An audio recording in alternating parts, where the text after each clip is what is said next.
Hello and welcome to another edition of the RevOps Lab podcast. My name is Philip and with me is Yannis, and our guest today is Laura Fu. Laura, warm welcome. Thank you so much, guys. How are you doing? Yeah, good. It's super early for you, 6 a.m. Yeah, It's not too early. You yeah, know, afternoon for us, 3 p.m. I think. Very Thank you. hot, 35 degrees. I don't know, like, oh God, I don't know what that is in Fahrenheit. Feels like 100. Uh,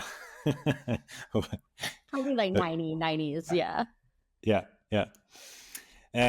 Yeah, so I hope the weather doesn't impact the performance too much today. I definitely have no AC here, as it is very common in Europe to not have AC, other than in the US.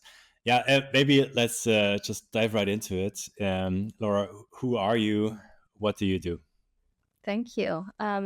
So I run RevOps for DevRev, which is a company that connects the back office the product teams to the revenue office by making sure that everybody lives on the same knowledge graph and therefore can leverage their own proprietary AI.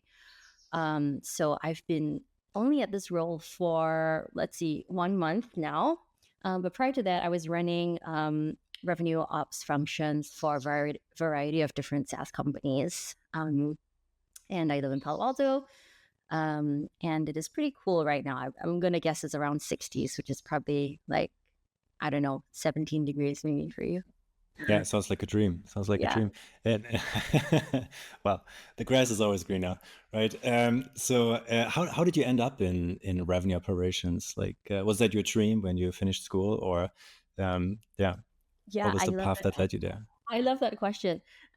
Actually, I always talk about this and I think about like how when I graduated from college, my job didn't even exist, right? AI didn't exist. I spent a long time at Sprinkler, social media didn't exist, so I'm very lucky to be able to land in these unique positions where, we're really at the forefront of how organizations think and educating the market. It's all very exciting to me. And your original question was like, how did I end up here?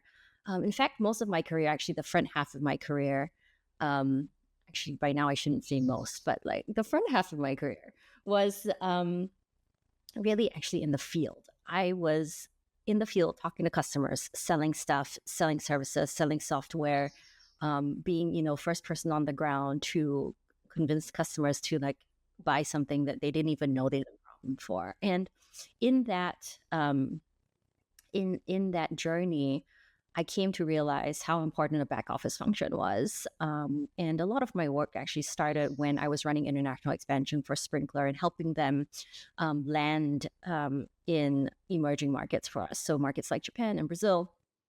And, the back office function was really supporting a lot of the global functions. And, these emerging markets, like, didn't have that support. So I naturally, I think, gravitated towards that back office function just to make everything more smooth, especially as we got more people on board. Like, how do we make sure that they become as productive as possible and take away a lot of that administrative work for them?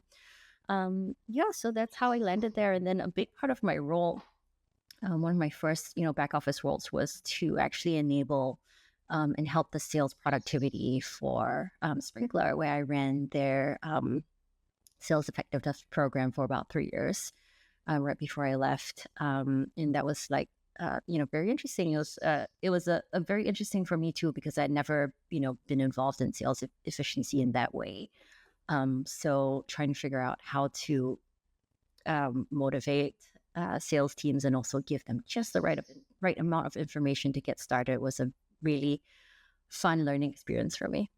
Yeah, this is one of the, I think, like top three stories of how people end up in revenue operations.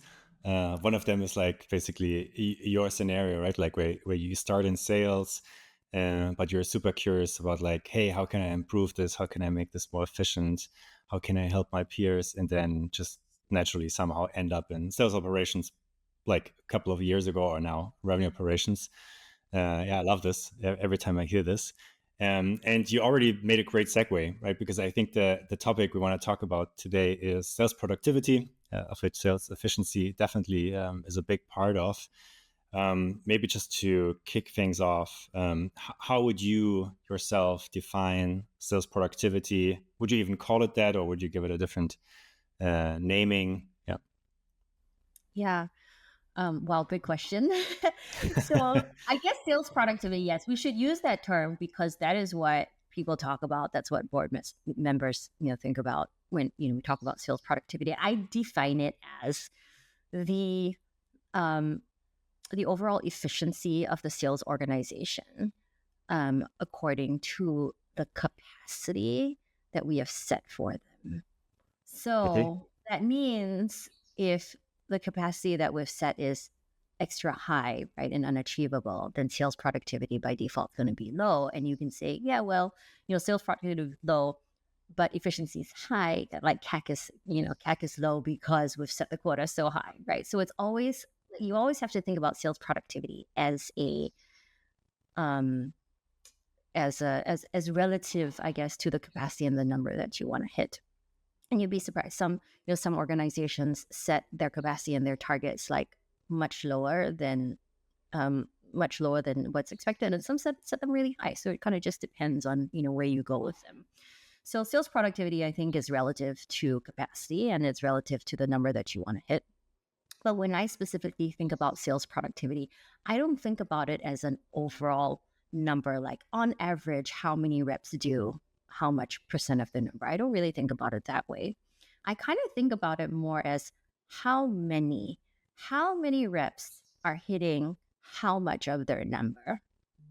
And when I look at that number, what I'd like to see is not just 70% of reps are doing 70% of the number. That's kind of common metric, right? I kind of would like to see too that when we're looking at the buckets of reps that are doing 0 to 25, 25 to 50, 50 to 75, and 75 to 100, I actually want to see that more reps are doing more than 50% of their number. And the reason why I think about it this way is if you think about 4 quartiles, if you think about those buckets in 4 quartiles, right? The reps in bucket 4, in 4th quartile, the best performing reps, 75 and above, they're going to be there. Like, you don't have to do anything about it. They'll continue to be high performers. The reps in bucket 3, 50 to 75%, these reps are going to be naturally moving into bucket 4 unless something happens, like they become demotivated or something, so they're naturally going to go. It's the reps that are in 0 to 50 that we really have to worry about. And in most SaaS organizations, what I've seen really is it's a U curve, right? Where there are actually a lot of reps. It's like half of the reps are under 50%, and then half of the reps are over. It's not 70%, getting to 70% of their number. It's like half the reps are not doing at least 50% of their number. And what we really have to do is we have to move that. And the bucket that's most important for me is the second bucket. It's the 25 to 50 bucket. Those are the reps. We got to move those reps to bucket 3 to 4. And there are going to be reps that are always going to be in the 0 to 25 bucket, the first quartile, right? We'll have to manage those out. Ideally, that's like a really small percentage, and it's not like a swing. It's not like, most of the reps are either on the left or on the right. We want to make sure that sales productivity is linear and that everybody gets a chance, right? Everybody gets a chance to be successful at the organization. So that's kind of how I think about it in sort of a big, long answer. Yeah, I really love this. I think this is it's a great way of looking at the different buckets and then essentially understanding health from there, right? Like, how healthy is your organization? I think sales productivity is often used as to measure the health of the team from an investor standpoint, which I think is really interesting because it's actually really hard to measure the health of a team. Typically, if you think about engineering, product, right? But in go-to-market, it's actually quite feasible because it's so metric driven. So I really love how you describe this. I mean, you have a long history of trying to change those buckets, right? Trying to enable everybody to become more productive. Like what are some programs? What are things you recommend? And maybe we can go bucket by bucket, right? Like, I mean, I think you already mentioned the first bucket, right? Over time, if they don't improve, you'll probably, I don't know if I understood it correctly, but like manage them out because they are basically, assuming that they wouldn't, improve, right? But yeah, what do you do with maybe the first, second, third, fourth bucket, and how do you look at it? Yeah. Great question. I think if we look at reps that are less in the first and second bucket, which is the buckets we really care about, right? I like to think about skill and will. Skill is the eventual performance of the rep, is how they end up doing. Okay, but will is actually, are they doing the right things? And skill is, do they do the right things the right way? Because that will lead to eventual performance, right?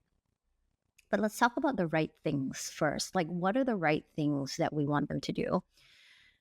And I think this is especially true for sales. And, I had a sales leader once that said, like, SaaS sales, enterprise SaaS sales is the closest thing to a professional sport. And if you think about professional sports, like, what is professional sports? How do you become the best team? You practice, right? You practice the plays. You do the same drills every day, right? And so the right things in an organization, in a sales organization, tend to be like specific leading indicators, such as how do you run your discovery meeting? How do you conduct your first new business meeting? How do you build a business case or an ROI? Those kinds of things, right? Very specific activities and milestones within the sales engagement process. Within your calendar, do you make time to do PG? Do you make time to do your own development? So those are all the right things. And I think in a really healthy sales organization, you'll have all of these things that are prescribed for the team members to say, these are the right things. You don't have to go figure them out. We already know that these are the right things to do. And to be honest, it's not materially different, I think, from organization to organization. They're usually about the same things. Like, are you making time for your own development? Are you making time for, PG, right? And I would say that a lot of the times when reps come into the organization, especially if they've come from an organization where, they didn't have a sales academy, they weren't trained to be a seller, right? They may come in and they may say, hey, I don't believe in these things. I've sold before, so I'm just going to do it my own way. And I would say that for those kinds of sellers, like, some of them get over the hump. Some of them say, like, okay, after a little while, what I'm doing is not working. So let me try what somebody else is doing, right? But to accelerate that, I think what we really need is to just inspire them that these are in fact the right things to do. And that it's not just theory, it's not paperwork. These are really how the best sellers have operated. And that mostly comes from the sellers in buckets 3 and 4, like telling their stories. So when we're running an onboarding program, for example, or we're telling them, here, this is the way that you should set up your calendar. These are your metrics. These are your goals. You need to be doing 10 discoveries a month. You need to be doing 10 new business meetings a quarter.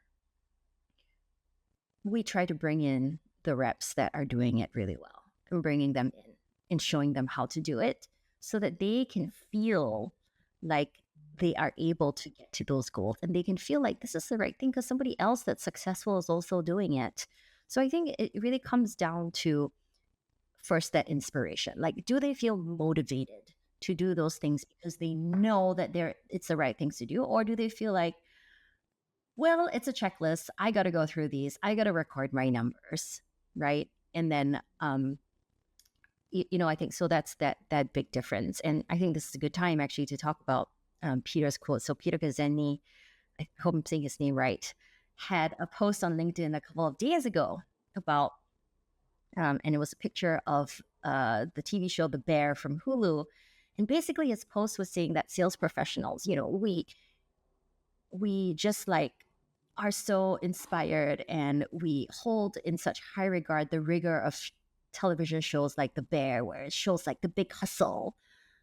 And yet when we give them a prescribed thing to do, like, this is the way you need to do your discovery meetings, they start to say, hey, you're cramping my style. Don't tell me how to do things. I love that quote so much because I used to be a chef. And, you know, one of the reasons why I decided I couldn't stay in the kitchen was when you work in the kitchen, when you work on the line, you have to produce the dish exactly the way that the chef has asked you to do. You have to show up at work at 10 a.m. and you have to prep 8 hours for dinner service, which is 3 hours. Okay, so it's like 3 times as long prep. And you have to cut the vegetables exactly the same way. And every time you make the dish, it has to be exactly the same. And so what I wanted to do was, I loved cooking, and I just wanted to cook whatever I wanted, whenever I wanted, for whomever I wanted, at whatever price. That's a hobby. That's not a job, right? So I think, like, we think about these creative jobs, like, oh, a chef or an artist, whatever. Like, we think, oh, that's a lot of creativity, and I think sometimes with sales, we think, oh, we can be really creative with sales, and it's a good opportunity for me to, like, show my style and all that. And yes, some of it is true, but I think some of it is also to get to that point where you can say, this is the way that I'm going to deliver the meeting. You have to have that rigor. You have to have those hours of, like, standing on the line and, cutting the vegetables the same way and delivering it with this rigor. And then you can start to say, okay, how can I do it slightly different that incorporates my own style? So I think the delivery itself is where the rep's creativity comes in. The execution of what to do and when you do them, that is a rigor that should be defined by your sales process, right? Should be defined by the qualification methodologies that you use, MedPIC, whatever. Should it be defined by the leading indicators? And I think, like, getting to that point of establishing that is my job. I have to know what those things are, and I have to know why they matter. And then the next job of getting everybody on board. Let's measure the team. Let's see whether, buckets 1 and 2, are they doing the right things? Let's start with doing the right things. They may not do it the right way first, but that's okay. As long as they're doing the right things, then we can actually coach them on doing those right things the right way. So I have a question, or like I have a thought and then a question. So I think you mentioned something which I truly believe. So I've been founding companies for the last 15 years and, probably hired, I don't know, maybe like 800, 1,000, 1,200 people over the years. And I think what I could see is that, like, you have people who are just really interested and curious, and they want to learn, want to grow, they're open-minded, and they just go, right? And so I think, if you find those kind of folks, they're often, like, they have a strong talent and the right willingness to succeed. And so I think that's kind of the ingredients. But what you're basically suggesting is that's kind of your willingness, but then you have to match it with essentially a program that outlines what are the right things to do. And so, like, how do you know what are the right things to do, right? Like, how do you find out what they should actually do? And then, I mean, you mentioned a few examples already, like, to bring in, like, top reps to show them, but, like, like, obviously I assume this is quite, like, metrics driven, more quantitative. What are the leading indicators you're thinking of, and how do you discover those to actually know what has the impact you desire for folks to be in quartile 4? I would say that in general, the things that are common across most organizations are going to be the real front half of the sales cycle, which is about how the rep generates pipeline. And those are going to be common across every organization. How do the reps generate their pipeline, and are they spending time doing that? And if you think about PG, right, the way to get to PG is really research, like doing the outbound discovery meetings, like how many calls, how many calls are you How many people are you meeting within the organization that you're prospecting to? And then the new business meeting. And I love the new business meeting because that is basically kicks off your sales campaign. It's where you get an alignment of the sales of all the stakeholders, and you go, are you guys ready to evaluate something for your problem? And getting them to have that meeting. It's kind of like the end of a first date, right? Where the best result of the end of the first date is actually a second date. And it's actually asking on the first date, hey, do you feel like there's something, or should we go on a second date? That's a tough question to ask because you don't want to be rejected, right? You don't want to be like, well, I'm not sure. But that's really like, I think the mark of a good salesperson, when they're able to come into that meeting and ask that question. They don't have to have the answer right now, but basically say, hey, if you're not interested, that's okay. Let's walk away from it, because I've got all these other meetings lined up, and one of them is going to become another new business meeting that's going to turn into a pipeline. So I would say if we focus on those things, discoveries, new business meetings, outbound activity, research, how many people they're meeting within the account, that tends to be the best things to focus on. And that's a really good indicator of whether they're going to be successful. Because at the end of the day, if these reps are able to build pipeline, it means they can do really good discovery. They can find the problems. They can be curious about their customer. And they'll also be curious on how to solve that with the technology that you have, right? And that you're selling. And everybody's going to come from the organization to help them sell that. So they're going to have a lot of help. It's like that first hump of trying to figure out how to get them to be like good prospectors upfront.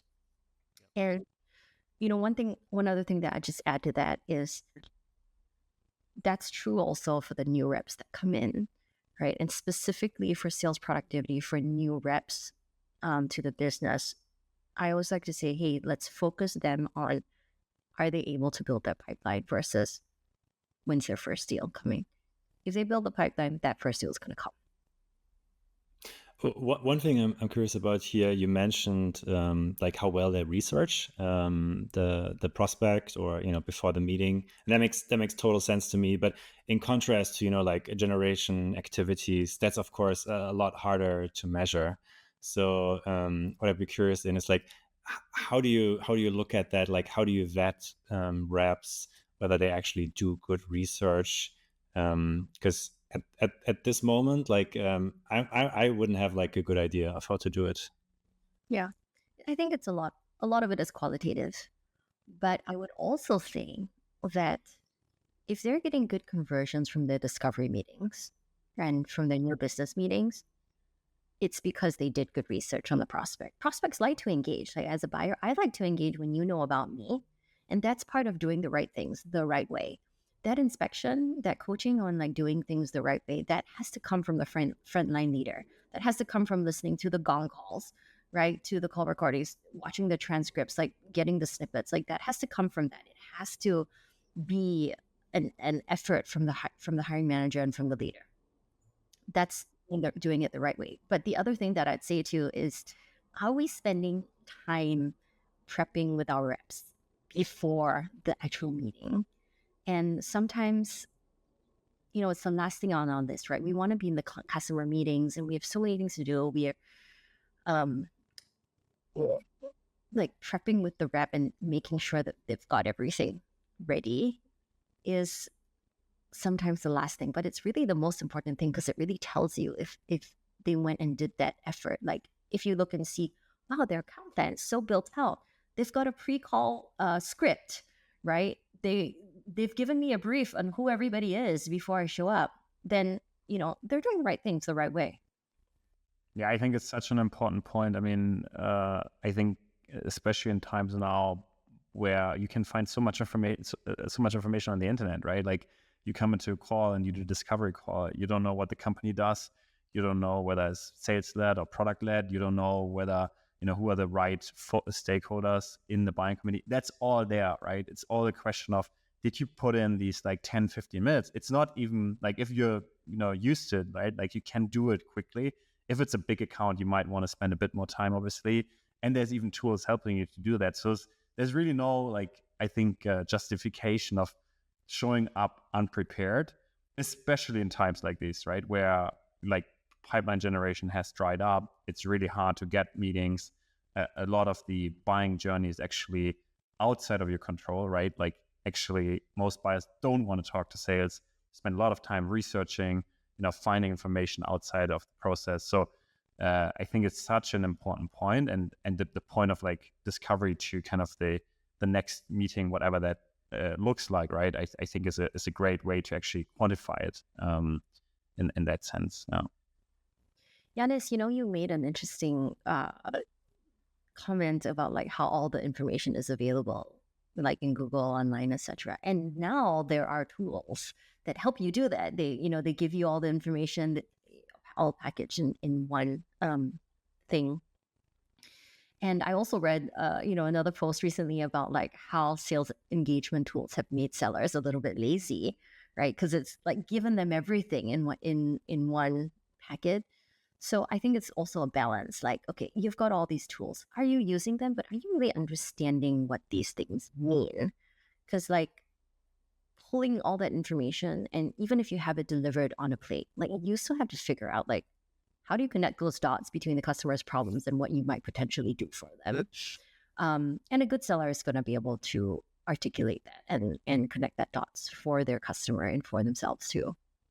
Yeah, it's such an important point. I mean, I think there's like kind of the table stakes, right? But then what you really want to get out in the discovery is like, what is like, how do we stack rank against the strategic priority and pain? And, how difficult is it if you don't change right now? And do you actually have a viable solution to solve that pain? I always feel like, once somebody on the other side, right, like realize, oh, this is a top 3 priority pain. And it really depends where the pipeline generation comes from, right? Like inbound is very different to outbound. And so your discovery meeting will run very differently. But I think to your point, right, like not all opportunities are created equal, and so really figuring out that specific pain and whether you have a viable solution and whether the prospect buys into the solution is obviously super crucial. Maybe just a different like question, because you mentioned the 4 buckets. I mean, so like what would you recommend to do with like the kind of 50 to 75% bucket, right? Like because obviously there's a lot of potential, right? If you get them into the first bucket, into the top performing bucket, there's a lot you can do there. Like, how do you typically deal with that? Is that more customized to the individuals, or is there other types of programs you're running? Yeah, super curious how you see those. Yeah, I think those reps are the reps that, they've mastered some sort of like rigor and fundamentals. And what they need is just that push. For example, most of the time it's like taking a risk and doing a deal that is not super clear cut, so it's not like, it's maybe not selling one product, the one product that they've always sold. It's like selling 2 products at a time to do a bigger use case, right? So it's not doing that, standard $100,000 deals. How do they get to that $500,000 deal? And once they do that one big deal and they figure out how to like, sell a bunch of products, sell the suite, sell the platform versus the single product, once you get them over that hump, that just like changes the course of their career. They become buckets for most of their life.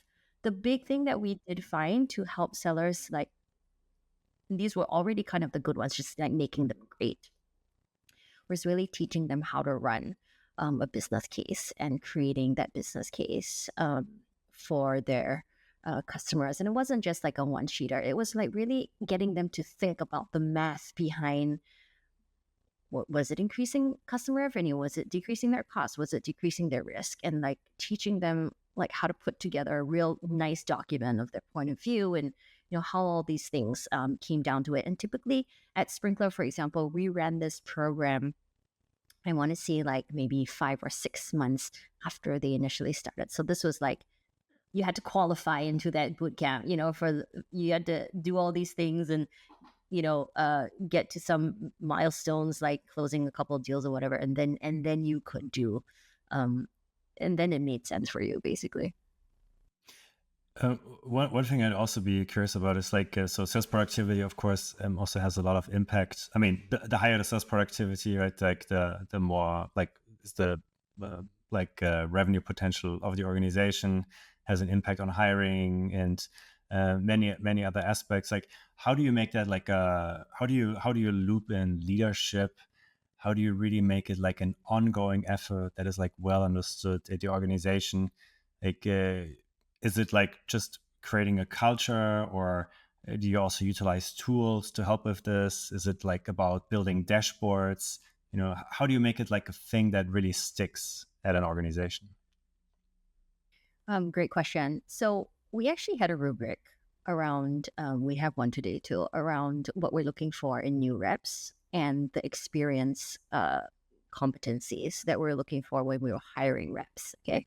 And these competencies, they were things like qualification, champion building, pipeline generation, territory management, things like that. Okay. So there were like these things that we're looking to hire reps against.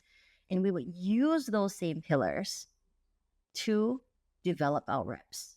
So there was a real nice, like, these are what we're hiring for, these are what we're going to develop. And we would actually score our reps, and it would be something that we would do on a quarterly basis, right? Where the leaders would come together.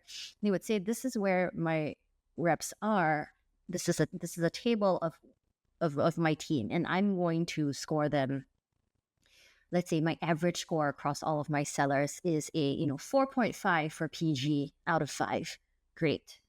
My next seller, maybe they don't need to be as good in PG, but maybe they have to be better at champion building because the average score of my team is a 3, right? So how do you hire to also balance out your team? I think is really important. And, the relative skill really doesn't matter. I mean, the absolute skill doesn't matter. What matters is the leader is being honest with themselves and saying that in this competency, my team is doing better, right? In this competency, I'm not so strong on my team. What can I do to develop them? And very often the leaders would come and they would say, hey, champion building, I think I need more of that in my team. Can you come and do a workshop for me? So it was always like leadership led and partnered. And they were the ones that were responsible for saying like, what they needed, right? And we would help them with it. So I think that that line, I guess, or that progress from hiring all the way through development was super important. And then we did have data packs and dashboards that we showed the leaders. Here's how you'd be measuring your reps. Like, what does it mean to be good at PG? If they've created 0 pipeline and they've done 0 discoveries, can they be good at PG? No. So there was an objective way where we actually had lagging indicators, actual metrics, and then leading indicators, just behavior that would show and reflect what it would be like to be good at that particular competency. Okay, great. Yeah, no, I really like this, like hiring people with like a specific with this framework, and then taking that framework and then using that also to continue to develop. I think that's super strong, and also to loop in like the frontline managers and really make sure, okay, hey, like every quarter you actually need to give a rating. Just curious on the rating, like did you have like a specific rating system there in place using like 1 to 4, 1 to 5, I don't know, 1 to 7? This is always like I often had this like as a big debate. So just, it's like, so that you don't end up like stuck in the middle, if you're like 1 to 5, then you're like often like people like rate like a 3. That's not so helpful. What does it mean? Yeah, just curious if you have like any like suggestions on that. I like just keeping it simple. I think 1 to 5 is great. But what we did too was in a few regions, we were able to get to the point where the reps themselves were rating themselves. So they knew exactly the competencies that they were being measured on, and they would rate themselves. And in their one-on-one, they would bring their development plan, and they would say, hey, I'm a, 5 on PG. And the difficult conversation would be if your rating didn't match up with the rep's rating, right? How do you have that conversation? And that is going back to the metrics that is my responsibility to provide to them, and saying like, okay, well, tell me why you think you're 5. and do the metrics really show that? So I think having that conversation was the difficult thing, but necessary, I think, to get to up-level the team. Yeah. And I mean, that's also like a great skill, actually, that shows that this person has like development potential if they can actually, sort of like judge themselves somehow in a somewhat a good, accurate kind of way that actually matches the reality and perception of everyone else around them, at least to some extent, right? There's always like, dark spots, I think, that everybody has. But Laura, I think that's great. And it feels like a good place to end. We always ask our guests one final question, and that is looking back at your career, what is some of the most outstanding things someone has done for you that has really impacted your life or personal or business development? Yeah. Thank you. I think I'm going to go with actually a very recent experience, and that was with the founders of DevRev, Manoj Agarwal and Dheeraj Pandey, and they were also the very early in CEO of Nutanix, which is today like a $2 billion company. So, Dheeraj, who is the CEO, is a very busy person. You can imagine what he's up to. But, I got hired at DevRev in 23 days from introduction to offer. And we always say that hiring is the most important thing for a leader. We say that a lot, but then we stack our calendar and then we meet with a candidate in 2 weeks, right? Okay. But I met with Dheeraj on a Tuesday, like 2 days after, we kind of connected over the weekend. And 2 days later, like, he made time for me. And we spent 90 minutes on a walk, and he really just got to know me in that time. Just, we talked about a lot of things. He asked me about where I came from, my journey. And then he said, hey, come back tomorrow. Let's have dinner.